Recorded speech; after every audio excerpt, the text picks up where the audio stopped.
Hi mga karag-karag! Welcome back to my vlog. Isang magandang araw sa inyong lahat mula dito sa Lasak City. At ito ang ating mga latest na mga pasabog, na mga pachika, mga pachismis na pinag-uusapan ngayon ng mga active na mga chismosa sa social media. Kasi sabog na sabog din ang paminupusal distraction look natin for today's vlog.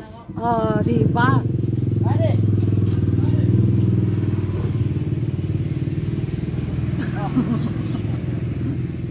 At eto na nga mga karag-karag, ma-speechless ka talaga. Speechless ba ako na gano'n? Wala na kayuring na si Kuragan. Understood na mga karag-karag. Kayo na yung mag-adjust. Kailangan nyo naman si Kuragan. Hirap mag-pronounce. Sa mga latest na mga hanash, banat at mga batong paintrigang binato ng mga taga-Venezuela kay Tunyang ang pangbato ng Thailand sa Miss Universe 2023. So ito yung mga latest na mga pa-eksena nila ba. Tinawag na over surgery na daw ang peking gandang meron si Tunyang. Hala, pakibigyan ng salamin. Salamin. Sino ang nagdukduk sa mukha ni Diana Silva? Yung pambato nila ba? Kung pupunteryahin nila yung peking ganda meron daw si Tunyang, ano na lang kaya ang tawag sa na beauty ngayon ni Diana Silva, di ba? Na kung saan mas maganda pa yung beauty ni Diana noong kinurunahan siya sa Miss Venezuela, di ba? Yung first na ano niya, na pagkasunod ng araw, yung hitsura ni Diana, hindi na magalaw yung mga kanang ibitong apapangig. Nasubrahan na sa tigas. Idagdag pa natin yung nasubrahan na sa tangos yung ilong niya ba. Wala nagsipinokyo bitaw. Bago sila manlait sa pambato ng Thailand. Of course, support tayo sa pambato ng Thailand. Oy, Team Asia. Naku, tingnan mo na nila kung ano na yung under construction, under the sea na yung construction ginawa sa beauty ni Diana, diba? Siguro mga karag-karag, yun yung ganun yung naging reaction nila sa pagkapanalo ni Tunyang dahil si Tunyang talaga isa sa malakas din na frontrunner sa taon na to sa Corona sa Miss Universe 2023, diba? Masasabi ko na isa si Tunyang sa flag bearer ng Asia sa Miss Universe 2023, diba? Kung ganda yung pag-uusapan, ay masasabi talaga nating malami kaysa paon, sarap sampalin din ng beauty ni Tunyang.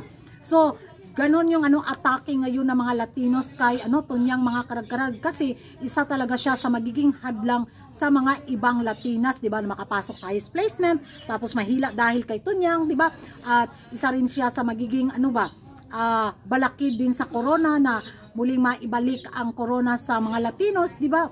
So ganon yung paninirang ginawa nila ngayon kay Tunyang, kaya ganon yung hanas nila na over surgery na daw. Not acceptable pa, ha? Dagdag niyo pa to. Not acceptable na ipadala daw ang over surgery sa Miss Universe 2023. Hala, oy, makilatan tanin yung mga taga-Venezuelan fans. Oy, ano na lang yung tawag sa nyo, kandidata nyo. Ibang tao na ngayon halos yung pinadala nyo doon sa stage, di ba?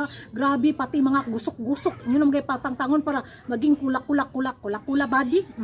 Dagdag nyo pa yung, lalagyan pa nila yung dila nila ng para mag-slim ng todo at hindi makakain kasi kailangan talagang paka kayo ang katawan. Tapos ngayon, nakakita sila na ang ganda ng pambato ng Thailand kaya not acceptable at hindi pwede ipadala sa mission. Di yung kandidata nyo hindi pwede muna ipadala sa kuwan. Ay, pastilan. Makapanaway jutag pinakalit po mga karag-karag. Labanan po nato si kuwan, si Tunyang mga karag-karag. Uy, go Asia tayo. At para ba? Kanabitang magkaisa tayo mga Asia. Wag lang nilang siraan din si Michelle di kay na putaktingin po natin sila. Yan ang mga karag-karag, yung masasabi nyo sa mga latest na mga chika ngayon na nasagap ko sa ating kapitbahay. Yun nga, pinuntirya nila ngayon ang pambato ng Thailand. At usapang plastic surgery pa, ha?